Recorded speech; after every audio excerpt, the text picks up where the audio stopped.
Hi, this is Chris Bell, otherwise known as Flubyux2, and I'm just going to give you a quick tour of my '89 Toyota Supra Turbo 5-speed Target Top.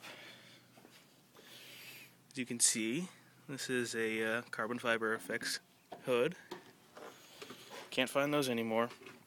Okay, starting back here, got a little bit of wire tuck, no more fuel resistor relay or any of that wiring. And then you've got a factory sensor and an FJO wideband tucked into the stock wire harness running through the firewall.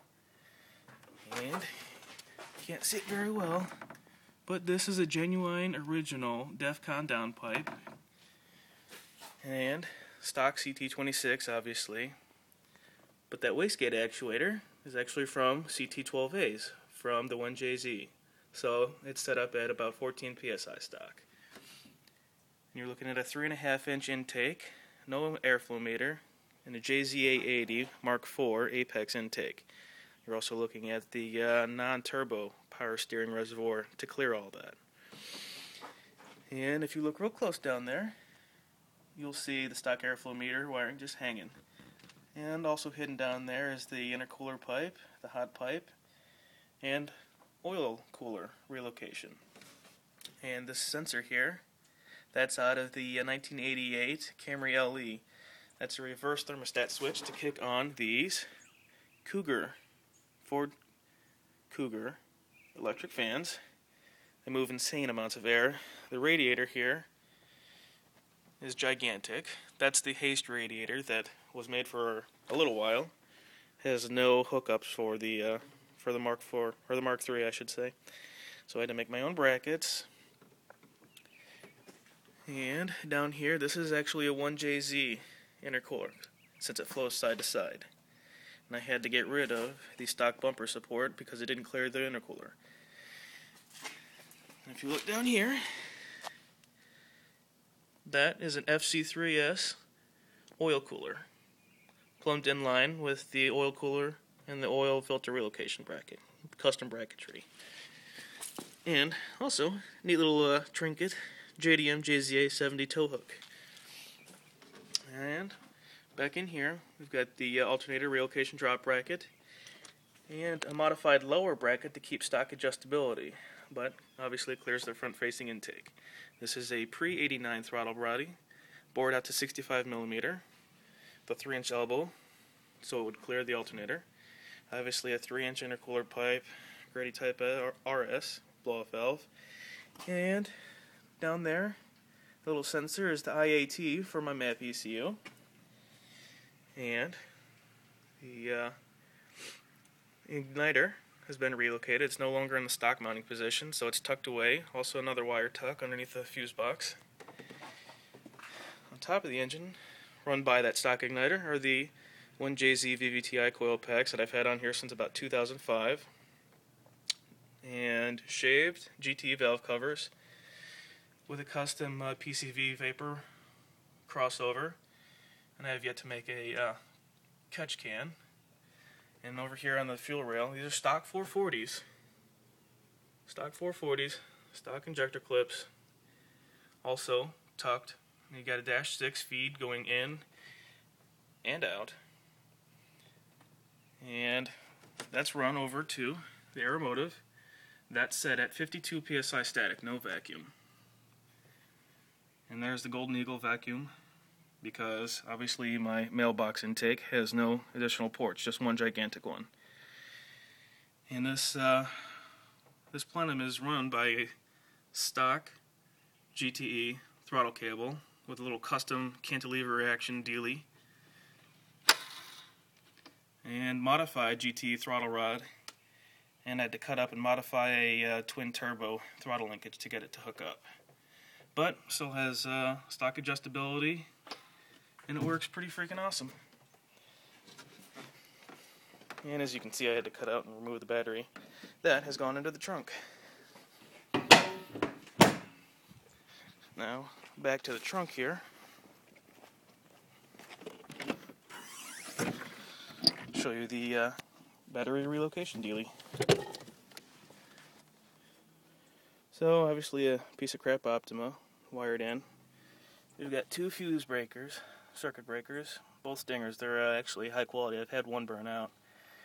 And then a distribution block, which is run to my fuel pump wiring. That's a 30 amp fog light relay. And that's also tied into the stock fuel harness, the fuel pump harness, under the car. So it uses the ECU to trigger the relay, and the relay feeds direct 12 volts into the pump, and that's actually a Walbro. So let's close the circuit breakers here. Turn the car on.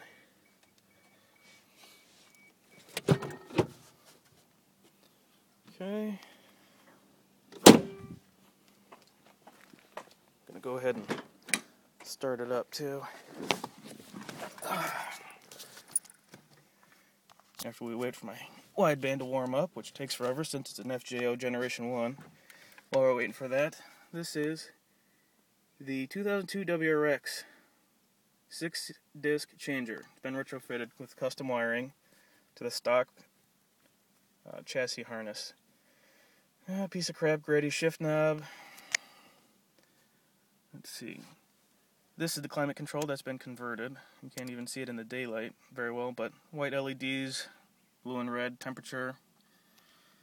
Boost gauge obviously isn't hooked up. Part of the wire tuck. There you go. 74,000 original miles. Okay. Clutch bypass.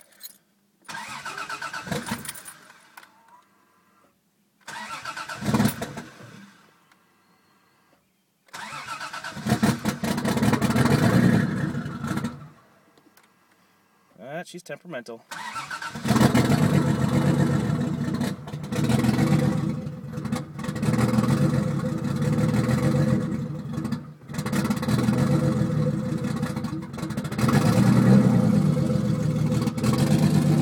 Yes, that's the joys of not having an idle air solenoid. She'll stabilize.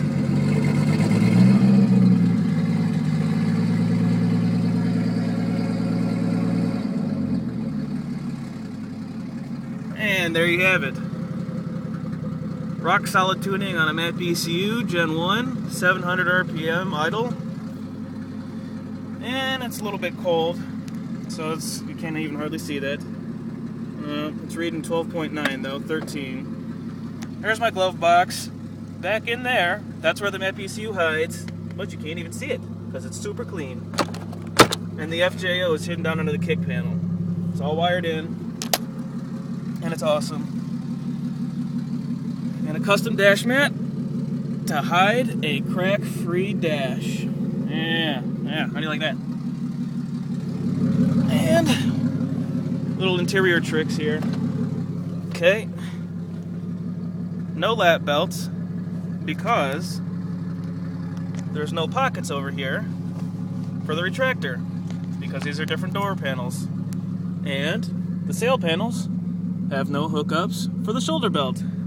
No hookups for anything. Weight reduction because I had no choice.